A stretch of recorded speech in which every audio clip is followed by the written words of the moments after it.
I am Michael Spath, a little rusty here after having a pretty bad cold that knocked me out for the last couple of weeks. But thankfully, there is a great team here at Sportscaster and WJR that have been really doing a phenomenal job the last couple of weeks and all season long, including to my right, one of only two people who has been here for 9 weeks. Taryn, thank you so much for making such a commitment. You're so welcome. To Sportscaster and WJR. To my far right, Kristin Kujawa. Yes, who is going to dazzle us with some something that we're not aware. I don't know. And to my left, the great Justin Rose. Oh, wow, the great. Thank you, Michael. I appreciate that. Yes, thank you. And thank you for stepping up the last few weeks, Oh, Justin. it's been so Amazing. much fun. I Thank can't you. believe it, guys. It is week 9. 9. I know. Football season just blink of an eye. You're not paying attention. And it's funny because we're looking at these teams' records, and all of a sudden the playoff picture, some teams need a win around the state. 6 wins is the number to get. These two teams both have at least 6 wins. So this one, rivalry game, bragging rights on the line. There's another one this weekend in the state of Michigan if you're paying attention. So this will be a great high school Friday night to kick off the lights for a big weekend of football. Yeah. Well, and I think too, I mean, when you look at it, we were talking to a couple of the students beforehand, and just the excitement that builds in the school all week long. And Taryn, I wonder, you could talk about that more because you are a high school student, not at one of these two high schools, but when you had your rivalry matchup, and just like what is the pageantry and the tradition and all those things that are happening in the school leading up to games like this? So in my school, I go to Troy Athens, and we actually just versed Troy High last week.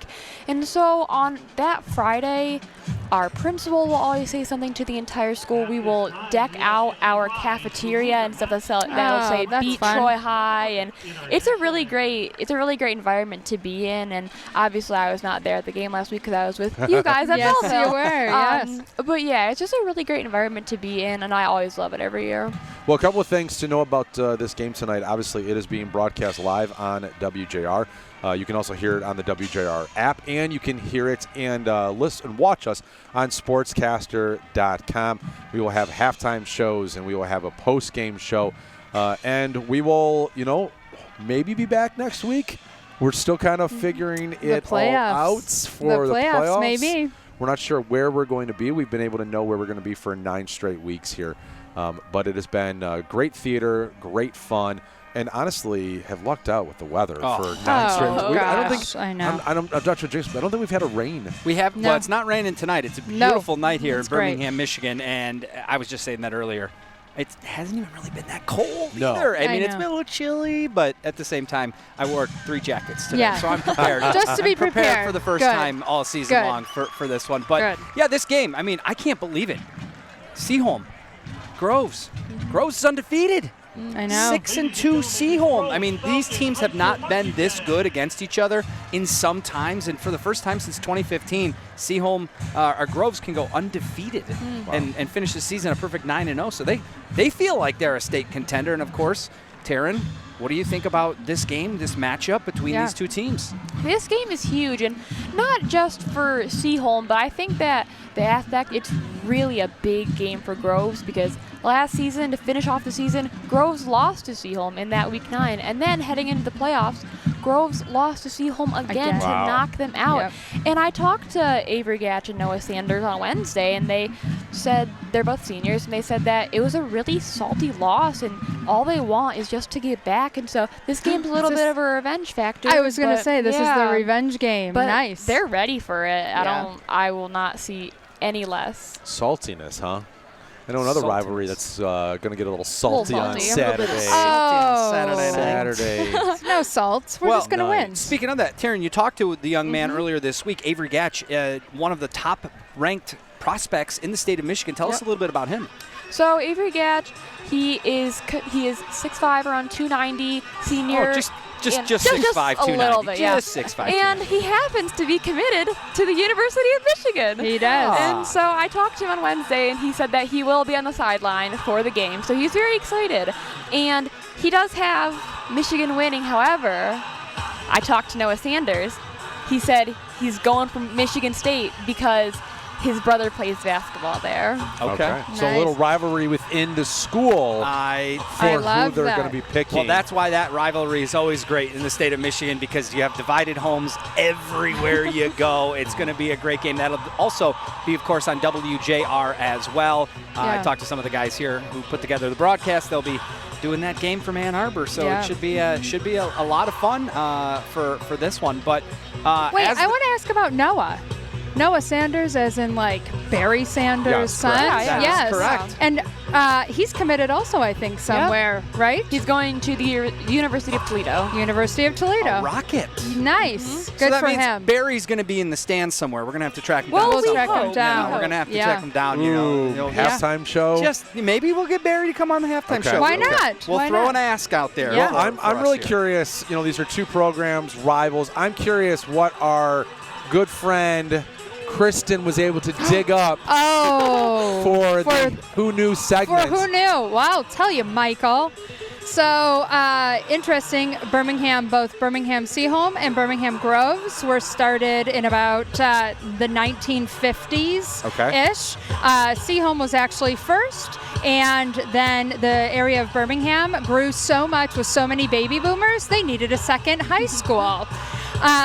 Interesting, though, the name Seaholm and Groves actually comes from two gentlemen, Ernest W. Seaholm, and he was actually the president of the Board of Education, and Wiley E. Groves was also the treasurer, and they decided to gift the school to them with their names, and so therefore Ernest W. Seaholm and Wiley E. Groves, and I don't think there's one student that calls that school Ernest or Wiley. They call them Seaholm and Groves. I would wonder how many of the students even know that Wiley E. Coyote Yeah, is well, that's true too. a name that Yeah. exists Yeah. in the cartoon space. That is true too. Seaholm and Groves also actually have some noteworthy alumni.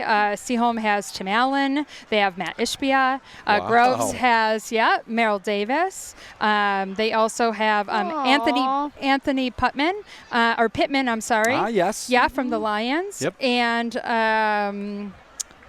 that's all I have. Who knew? Who knew? Who knew? I didn't know That's about fun. Tim Allen. I certainly didn't know about Tim Allen, and I didn't know that Matt Ishbia was a Seaholm grad. Did you know that? I mean, did you're a not know that. Spartan and- No, I Yeah. didn't. I didn't know that. Yeah. No, yeah, That's fun. that's rather interesting. I will also say I'm going to throw a Who knew? who knew Okay, Michael. or a stat at Okay. you. Okay. So if you go down, just a quarter of a mile here to Evergreen, so you're at Yes. 13 mile in Evergreen, and Seaholm is at 15 in Evergreen, or actually between Lincoln. Yeah. 14 and a half and so. So I would be curious how many cities have two high schools or more that are as close proximity-wise Ooh. as Seaholm and Groves. I'm actually a little curious, like how they pull the students from which parts of Birmingham, because they're so close There's together. got to be a dividing line Right. somewhere in between Yeah. that 13, 14 mile Right. thing you're talking about. Well, because So- I think Birmingham, Birmingham is only 4 square miles or almost Okay. 5 square miles. It's pretty tiny, but they pull from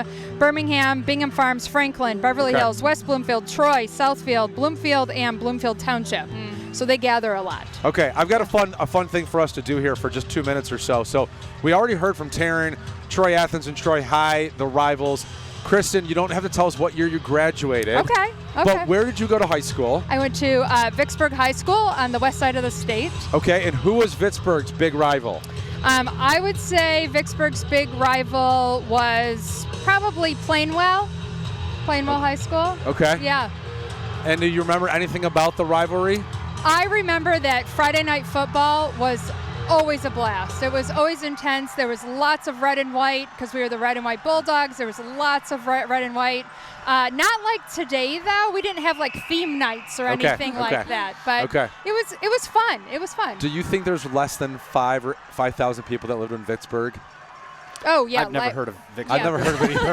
Or Plainwell. So it is the quintessential small town USA, Okay. like many of the towns we've been to on our little high school tour here, and it's very quaint, and it was always a good time. Okay. Yeah. So Justin, Yes. where did you grow up? I grew up in St. Clair, up in the Thumb, not St. Clair Shores, St. Clair, and Yes. our rival was an inter-district rival. So it was one school district, Oh. 2 schools. Okay. So that was Marine City. And Marine City, if you've ever watched any of the high school football playoffs, I mean, they get to that state championship game a whole heck of a lot, and St. Clair does not.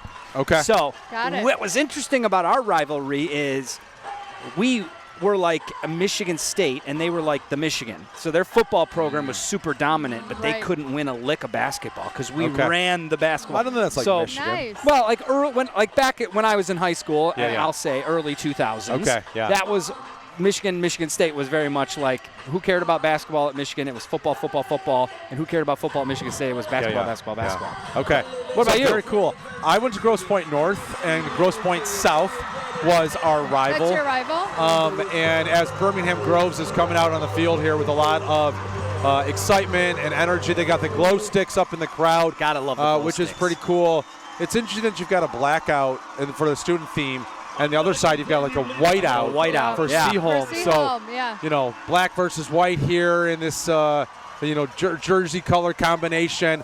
Kind of reminds me, and Groves kind of reminds me. It feels like Oregon. Yeah. You know, like they've got like the Oregon look, Little with bit the of a green vibe, helmet yep. and the whole Okay, thing. with the little green. So yeah, I went to North versus South, and in football it was pretty even, honestly. Most years it was like 50-50 who was going to win.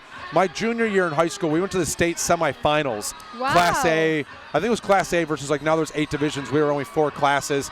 Obviously Grosse Pointe South the last couple of years. Will Johnson, who's a great player in Michigan, went to Grosse Pointe South. I think they've had the better end of the rivalry the last couple of years. But yeah, I mean we were about 3 miles apart. So there's a lot of, you knew a lot of the kids who went to South. They knew a lot of kids who went to North. Right. That's what I love about this is just rivalry week. We don't know. I mean, yes, Groves is the favorite, right, Taryn? And they're the likely. favorite to win. I wouldn't say by a lot, but they're supposed to win this game. They're the number 4 team in the state of Michigan. But you never, ever know when it comes to rivalry week. And last year they were supposed to win that Week 9 matchup, Yes, Groves they was. were. And then Groves was going to obviously get their revenge the next week in the playoffs. And Yep. you see how that played out Yeah. with Seaholm winning both of those Both of games. them. So fantastic theater night. Real quick before they kick it off, guys, we should probably make some picks. Oh. How about Kristin? We start with you. I'm going Groves all the way, and I think it's going to be tight. I'll actually say I think it's going to go into overtime. Oh, wow. Okay. Okay. Taryn? I will take Groves. I was going to do 35-14. However, I think that it'll also be close, so I'm going to give Groves the benefit of the doubt, and I'm going to make my pick as 35-21 Groves over Seaholm. Okay. Okay. I'll go with Seaholm to get the upset, I suppose. Make it a 24-21. Okay. Okay. 24-21 Seaholm with the upset. So you're picking Michigan to upset Michigan State then tomorrow too, is that right? I'm picking the team that's actually the underdog to win that game tomorrow. Still the underdog, Michigan State. Yeah, I'm going to take Groves also to win this one. And on the call tonight, Chris Renwick of WJR, along with Gabe Roper of Wayne State and Ethan Pavey of Groves High School. We're going to kick it back to them to take us through the opening kickoff here.